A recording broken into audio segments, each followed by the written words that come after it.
Brigit, thanks for joining us. It would be interesting just to pick up a little bit on the strategy there at Redevco, particularly around living. Obviously, you know, Redevco well known for urban sustainability, urban development and renewal. But how does the living strategy play into that? Well, we changed our mission and vision only a year and a half ago into livable and sustainable cities. So how can we lead the transformation to show what can be done to make cities more livable and sustainable? And obviously a livable city needs more than only retail. So living is then a very logical choice, and because of the urban sprawl and also the global need for affordable and attainable housing, we thought this is a very important topic to make more impact. That's why we had a good merge last year. We now have our new brand Redevco Living, and we just launched the press release that we are going to add 10,000 apartments in the coming years. So that will really make an impact, I would think. A lot of the discussion has been around delivery, around data, use of those kinds of things, benchmarking.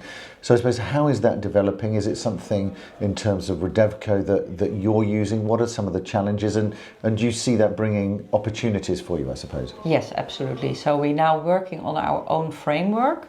It's not shocking, it's not rocket science, but it's really important to have our own story right, our own narrative.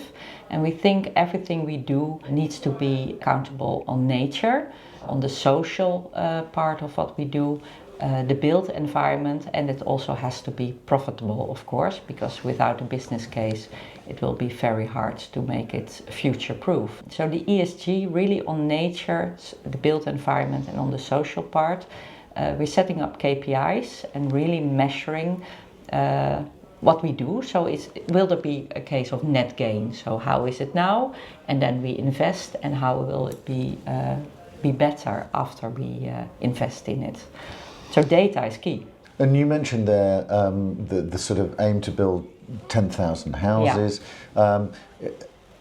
Is that kind of brownfield regeneration? Is it greenfield? What's the aim? No greenfield. So that's really important. So we think the urban fabric as it is has enough opportunities to do this. And it's very important to, leave nature as it is as much as possible. So even demolition is going to be difficult for us. So we really want to reuse the existing buildings, turn them into mixed use, and that will make cities more vibrant, and make it more intense and use buildings better.